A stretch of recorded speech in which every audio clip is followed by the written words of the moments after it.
He saw an old woman stuck in the rain and gave her his umbrella. 3 days later, a black car pulled up to his house with an offer that changed his entire life. Subscribe to Minutes of Moral, emotional stories with powerful lessons. Like, comment, and share if this story inspires you. He had just graduated from college with a degree in computer science, top of his class. Dozens of applications sent, 0 job offers. To make ends meet, he delivered groceries around the city. It wasn't glamorous, but it was honest work. That Thursday, the rain came out of nowhere.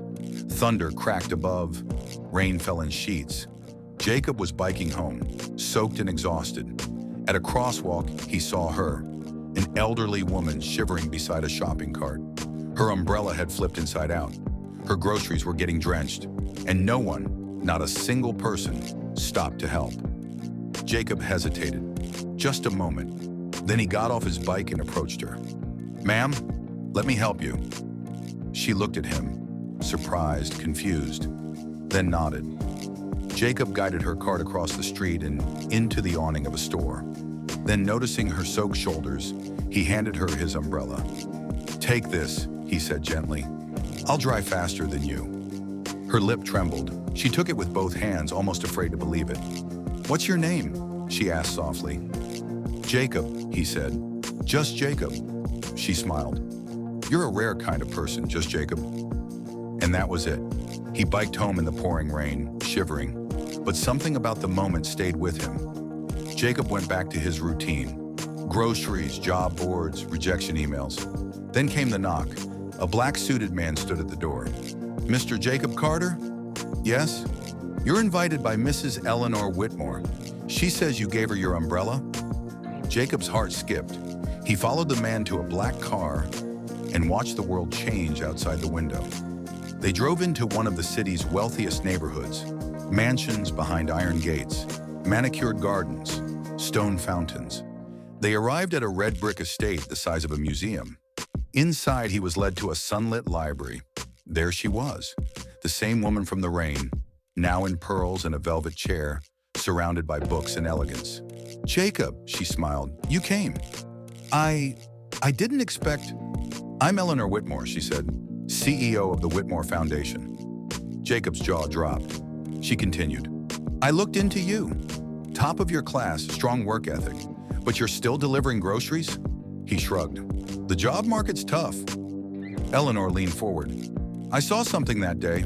When everyone else passed by, you didn't." She slid an envelope across the table. "A job offer. Director of Youth Innovation. You'll lead a new program. Salary, benefits, and a real chance to change lives." Jacob stared, speechless. "Why me?" he asked. She smiled. "Because kindness reveals character. And in that rainstorm, your character was crystal clear."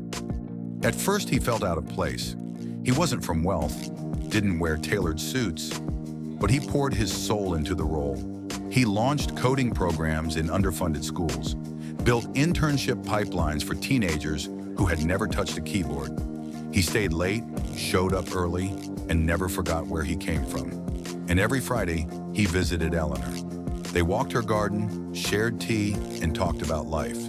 "You know," she said one day, "when I was younger, I climbed every ladder, won every deal. But I lost sight of the little things, the human things." She paused.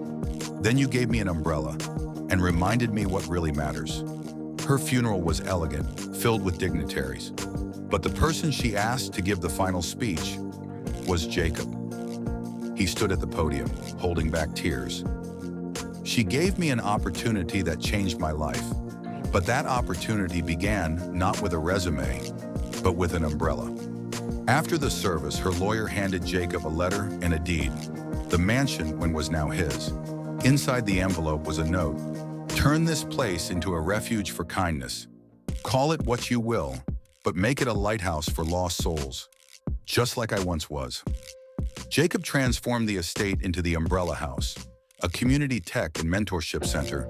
Thousands of young people passed through its doors, learning not just skills, but the power of compassion. Kindness doesn't need witnesses. It doesn't need cameras or applause. Jacob didn't help for credit.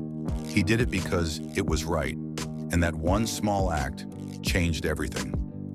Would you have stopped, like, comment, and subscribe to Minutes of Moral, where every act has a ripple and every minute means something?